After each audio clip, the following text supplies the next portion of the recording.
Straight to the point. Now, ang mga Pilipino kagahapon mga kaigalaan or kagahapon sa the Netherlands o kagabi dinis ato kay tungod sa atong oras nga tuan na sa pikas aping sa kalibutan. Grabe ang simpatiya. Doon na mga higalay, mga pundok-pundok, doon na mga kaigalay pag candlelight mga doon ay candlelightings nga gipanghimo sa laing lugar. Doon ay motorkada nga gipanghimo sa laing-laing lugar. O dili lang sa Pilipinas. Lakip na mga higala dito sa the Netherlands nga nagtapok ang mga Pilipino. Inana ang suporta, ang kainit sa suporta.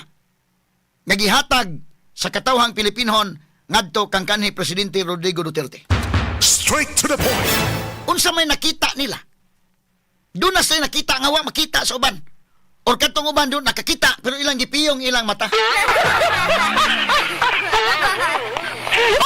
Sige lang, ato lang respetaran. Pat kining kadaghanan gyud ni simpatiya gyud mahigala kakita sila unsa ang gibuhat ni kanhi Presidente Rodrigo Duterte pagprotektar sa mga Pilipino mga suking tigpaminaw. Unya kining mao mga tao di lang sa Pilipinas didto mahigala sa the Netherlands apil. Ang mga tao dito mahigala mga Pilipino nagtapok sila.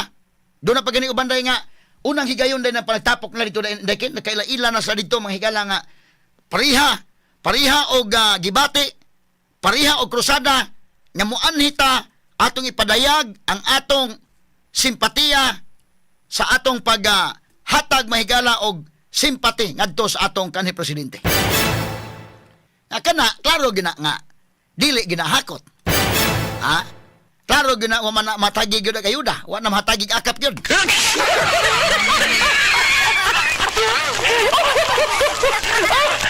Dito man nagtapok.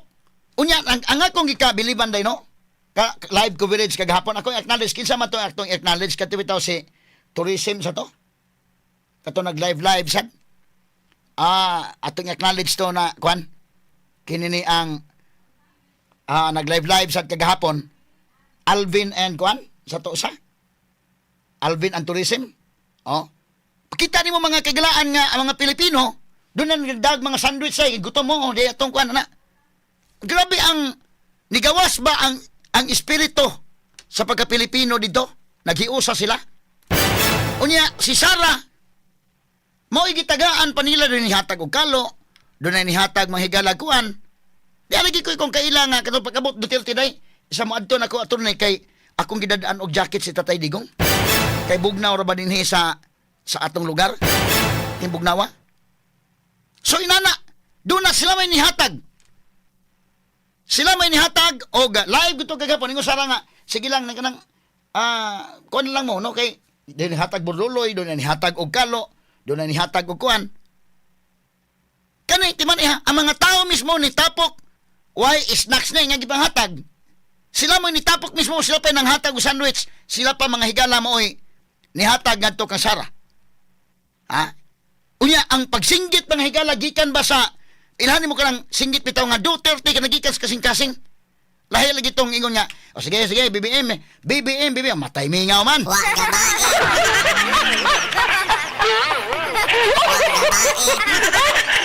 Ang kani, grabe kayo. So, before na ko ipakita ang proceedings, kay ato ning hagbato na itong proceedings, ang katong nitabo yung gabi. But before anak ito pangamustahon sa si kanhi Presidente Rodrigo Duterte pinaagi ni VP Sara. Nakakita naman mo nga interview ni VP Sara. Unahon ko sa kay ato pagmustahon, kumusta magkahaintaon? Si kanhi Presidente Rodrigo Duterte mahigala sa interview dito mahigala ni VP Sara atol sa human sa hearing, no? Unya ang mga Pilipino nagtapok makapanimbaut sa balhibo ang mga Pilipino din sa Pilipinas o ang mga Pilipino sa gawa sa nasod katong dito sa Hong Kong o kaning sa Netherlands kana na kana nga nagtapok no nya lisoban pasanginlan ninyo na nga ang kana nang butbayeng oy unya sa pasanginlan na ninyo na nga nakadawat og akap og tupad og AX nya nganom kana nasay nakita mga higala nga wa makit-is oban para kang kanhi Presidente Rodrigo Duterte magrespetar lang ta pero doon na nakita ni. Akong i-explain ninyo dugang unsay mga nakita ni ato mga OFW ha. Unya na tagsaon talang kay medyo ma-information overload sa tanang kalakihan. Ato sa paminahon si VP Sarabe kay pangmustahon na to may gala kay murag gimingaw ginununan de si kwan kanhi presidente Rodrigo Duterte. Mayo og maoferan po nito gawa sa inununan mahatagan po tag lawoy. Di gani katong chapsoy ha. Ano mga Pilipino gyud nga pagkaon ba? Kini mga higala, di pa naman ako giingon day, dili pa. Katong mga tao nga nagsunod ani, ingos Duterte relax na mo, alam mo kabalaka sa, kini mga kagalaan, wa pa matapos. Og sa kuan pa ni, pagaw-pagaw ng koke. Wag mong isuko ang laban. Mga pagsubok lamang yan, ha? Miscalculate hinoon nila ni kay na-expose mas tibok kalibutan eh.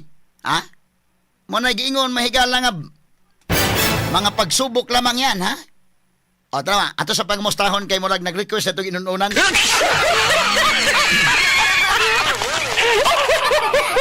Inununan paksiw, bebe. Ato sa paminahon si Vice President Sara Duterte kadali, be.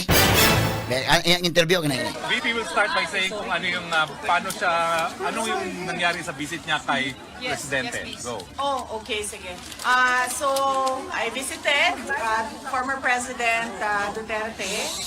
He is in the hospital wing of the detention center. And he is in good spirits. He is well taken care of. Nag-comment lang siya na he really misses Filipino food. Yun lang. Okay, And, freeze sa kadali. Ako sa freeze ha, kibaw man ko na, kita naman mo interview ha. Ako nang gituyo i-play kay ato lang ning analyze. Okay, una, so naa si Presidente Rodrigo Duterte di ay sa hospital wing sa detention center. Kibaw man ko, kita naman mo ani. Una pa mo kakita na ako ani. Na ako lang gi-play balik, kunya kay nakakita naman tantanan ani kay grabe kusog man social media. Ako i-play balik kay akong analisar na to. Hasta proceedings sa gabi atong i-play balik, pero putlo na ko ha kay akong i-explain ninyo ang matag higayon nga dunay angay i-explicar. Okay. Una kining kang VP Sara sa matod pa niya naa sa hospital wing sa detention center si kanhi Presidente Rodrigo Duterte. Ano man gipaubos sa check up. So to sa hospital mo nga wa mga higala mo appear personally, wa may galay physical appearance kagabi sa korte kay gitugutan sa nga online lamang aron nga dili mahago og maayo mga higala nga moadto pagyod sa husgado. Kisa may nagbuot to ang doktor ni kanhi Presidente Rodrigo Duterte. Straight to the point. Online lang mo na kung kabantay mo nga medyo dunay delay indekin. Medyo dunay delay na sa kwan yang kinanay ang in English atong kwan niya. Di man to French magog siltian i-translate lang bitaw sa kanang instrument nga mo translate dai. Medyo kwan kayo. Mo na akong giingon lagi mga higala nga mag-conflict gani ang international law o ang municipal law. Municipal law mo prevail. Explain ko na ha. Ang International Criminal Court o ang atong korte dinhi, ang atong korte gyud mo oy mulabaw kay sovereign country mata kining kong ICC mo come in sila kung ang usa ka nasod nagkagubot, nagkagulihang wa na mahigala bay panggobyernong nahitabo. Wa na korte nag-function. Ba't ang atong korte sa Pilipinas labi man pag-function in taon oy. Katong ganing ko sa kadlaw absent pag ko kanino kay hearing.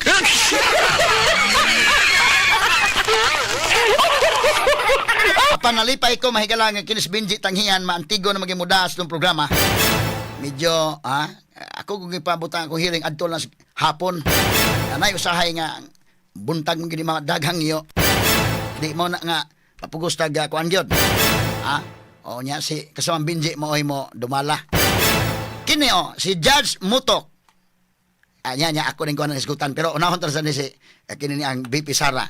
So dito to sa hospital wing sa detention center mo to nga medyo mo delay gamay ang kinini ang iyang tingog bisa pag-introduce iyang pangaan mahigala Rodrigo Roa Duterte murag mo kuro gamay ang signal murag dili kayo kan in fact ang mabitan tagbot tagpaabot day kay ang live streaming mo delay tuwa na gud sa laing apping sa kalibutan tuwa na sa pikas apping sa kalibutan lahi tag oras ha pero porbida Rodrigo Rua pero kini pong yung judge po kini proceeding officers nga Judge Muta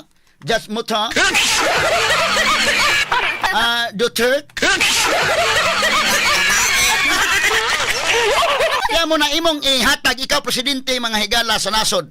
Imong ipakita sa tibok kalibutan nga wa na mag-function tong korte dire.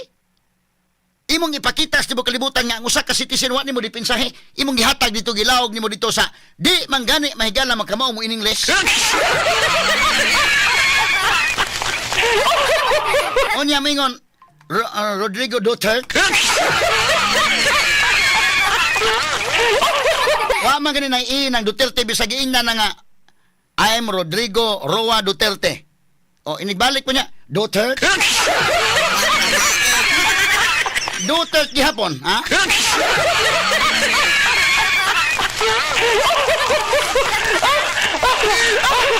Ako lang ning agi katawa-katawa mahigala, ha? Kinini ang panghitabo mga sukid tig paminaw kagabi eh. Kay kini mga kagalaan kon man eh kanana ang na miscalculate ni Marcos Jr. ang gibuhat.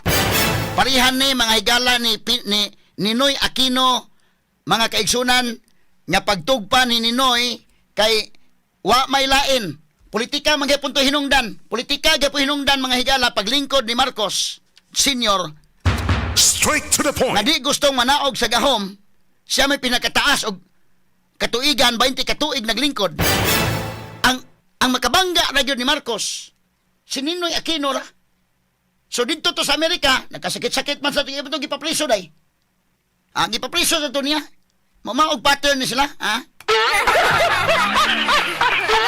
Pwede pagkaliwata ko ni mo dong BBM. Sumoto nga, ilarga to sa US. Nagpaalim to sa iyang sakit. Gipabalik to, gikonvince balik kay mo patawag og snap election. Ha? Siya raman, may lain nga makabangga ni Marcos. Siya ra. Pag naog mahigala sa eroplano, sos Ginoo ko. Patinda kong kadismaya sa mga Pilipino eh. Gipatay dia sa airport ha.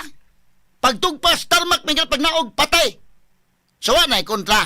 Di ko maingon, si Marcos may nagpapatay. Ako lang nagklarohon, pero namatay during his watch. Ya siyempre mga tao mo duda magyod niya. Marcos ginagawa na to kay mukuntra man niya ito mamay mudagag presidente. Pero ako yung paklaro nga, basta ako maingon nga si Marcos may nagpapatay. God. Namatay siya during the watch of Marcos Sr. Na miscalculate nila, okay na, na tayo kontras politika eh. Daog na gyud kay na may kontras politika sus. Na miscalculate nila ang reaction sa mga Pilipino eh. Ang reaksyon sa mga Pilipino nga ni ulbo mahigala nagkahiusa ang mga Pilipino gumikan sa mong kamatayon ni Ninoy. Ug hangtod gani willing sila nga ang asawa ni Ninoy Aquino nga si Cory wa gyud na mauhan tos panggobyerno wa gani kaagi bisag barangay kapitan. Mao'y nahimong presidente nga wa damha mga sukin tig paminaw. Straight to the point. Mana kong giingon, posible mga higala sunod target anin. Imagine ka, si Duterte ron naghearing sa ICC, maghearing po sa duha kabok ang hearingon day. Kay impeach man gyud nila. By the way, doon na nay survey result nga ang majority sa mga Pilipino di gusto impeachment ni Sara. 45% ang niingon nga di mi gusto anang impeachment. 26% try gusto. Og ilang ipadayon ng impeachment hala. Ilan na yung gigukod mahigala ang mga Duterte. Klaro na ang taon sa mga mata sa mga Pilipino. Di kinahanglag genius ka eh. Kita kawa na gyud gabing ginukdanay. Unya kinini ang balik ta mahigala atong senior, wa niya na calculate. Og unya si Cory nga why kasinatian sa panggobyerno na ahat og ka presidente. Mao na kong ingon, mas bintaha pa gani isbaste og kini si Paulo, kay Paulo naagi man nagpagka, sa may naagian Paulo na mayor? Nakaagig vice mayor, nakaagig congressman, sa may naagian isbaste nagig mayor. Kay ang posibilidad magud ani, kana ako ning analysis ha. Og posible tanan nga anggol akong gitan-aw, posible may gala ilan ang gi-eliminate si Rodrigo Duterte. Ang sunod niya ilang target Sara, butangan ni og perpetual disqualification di na kadagan. Ready ang laing anak niya nga mo dagan mga sukid tig paminaw. Kay tanan eventualities ani, isunod mo gisara na gyud. Pero tan-awon lang kung wa pa ma-miscalculate kay kining paghimo ng Presidente Rodrigo Duterte nga ani. Medyo na miscalculate mahigala ni Marcos Jr. Ang reaksyon sa mga Pilipino karon. Straight to the point. Katong iyang amahan may gala na miscalculate to. Ha? Kanipod na miscalculate sa niron. Kita ka mahigala sa kwan? Mga reaction sa mga tao? Oh? Itugyan mo na, imagine ka, ang atong sovereignty sa Pilipinas, i-discuss na pa na mahigalang konstitusyon. Imo itugyan nito sa langyaw. Nga ang judge gani di gani makahilwas og Duterte. Rodrigo Roa Duterte, ha? Thank you, Mr. Duterte. imong ilawag sa tirong ang usa ka Filipino citizen ngadto ining judge may gala nga di gani kahilwas og tarong sa atong apelyido. Ah, kay lahi man ning atong apelyido mga Pinoy.